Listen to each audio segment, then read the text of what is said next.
అమెరికాలో మన భారత ప్రధాని నరేంద్ర మోడీ పర్యటన గురించి అందరికీ తెలిసిందే కదా!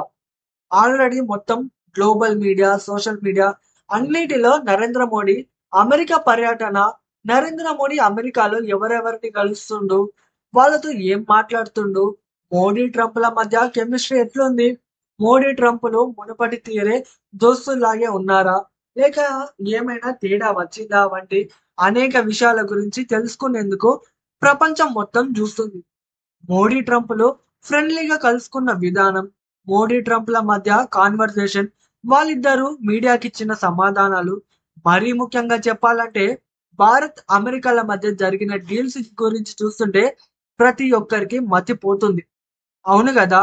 ఎందుకంటే ట్రంప్ అధికారంలోకి వచ్చినప్పటి నుండి మిత్ర దేశాలతో గూడా కయ్యం పెట్టుకున్న ట్రంప్ తన అనేక శత్రు దేశాలతో డీల్స్ చేసుకుంటున్న భారత్‌తో మాత్రం ఎందుకు ఫ్రెండ్లీగా, స్వీట్‌గా ఉంటున్నాడో చాలా మందికి అర్థం అవ్వడం లేదట. Yes, of course it's all about politics and strategies which depends on national interest. ఇప్పుడు ఆ నేషనల్ ఇంట్రెస్ట్‌ని దృష్టిలో పెట్టుకునే మున్ముందు తాను తీసుకోబోయే నిర్ణయాలను, అలాగే భవిష్యత్తు కార్యాచరణను దృష్టిలో పెట్టుకొని అవన్నీ సక్రమంగా జరగాలంటే భారత్ సపోర్ట్ కూడా కావాలి అని అర్థమై ట్రంప్ భారత్‌కి ఇంపార్టెన్స్ ఇస్తున్నాడు. ట్రంప్‌కు కావాల్సింది ఏంది? ఇంకేముంటుంది? అమెరికా వరల్డ్‌లోనే డామినెంట్ కంట్రీగా కంటిన్యూ అవ్వాలి. ప్రపంచ దేశాల్లో అనేక అలజడులు, విధ్వంసాలు సృష్టిస్తున్న ఆ డీప్ స్టేట్ మాఫియాను ఖతం చేయాలి. ఇటువైపు చైనా అగ్రెసివ్‌గా అనేక రంగాల్లో డెవలప్ అయి ఏదో రోజు అమెరికా అగ్రరాజ్య హోదాకు అడ్డు వచ్చేలా ఉంది. సో, చైనాను కూడా కంట్రోల్ చేయాలి.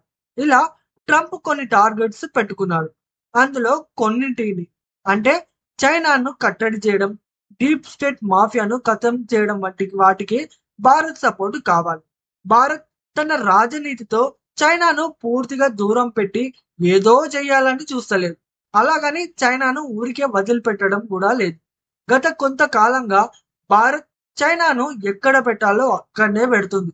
ఇక ఇది అర్థమైన చైనా ఇప్పుడే భారత్‌ను గెలుక్కుంటూ కూసుంటే కష్టం. ఫస్ట్ అమెరికా సంగతి చూద్దామని చైనా జస్ట్ తన ఓన్ కంట్రీ డెవలప్‌మెంట్ పై దృష్టి పెట్టింది. కానీ చైనా ఎంతో కాలం సైలెంట్‌గా ఉండదు. చైనా ఫోకస్ మొత్తం అగ్రరాజ్య హోదాపై ఉంది. అందుకే అమెరికా గూడా మెయిన్‌గా చైనాను కట్టడి చేయడంపై ఫోకస్ పెట్టబోతుంది. అండ్ ఆఫ్ కోర్స్ భారత్ ఏదో దేశం కోసం ఇంకేదో దేశాన్ని గెలకదు. కానీ శత్రువుకు శత్రువు మిత్రుడు అని రాజనీతిని మాత్రం ఉపయోగించుకుంటూ భారత్ తన నేషనల్ ఇంట్రెస్ట్ పై ఫోకస్డ్‌గా ఉంటుంది.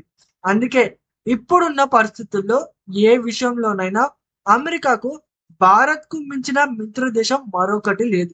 అంతేకాకుండా భారత్ అనేక రంగాల్లో దూసుకుపోతుంది. ఇలాంటప్పుడు భారత్‌తో మిత్రత్వమే మంచిదని బహుశా ట్రంప్ అనుకుండొచ్చు.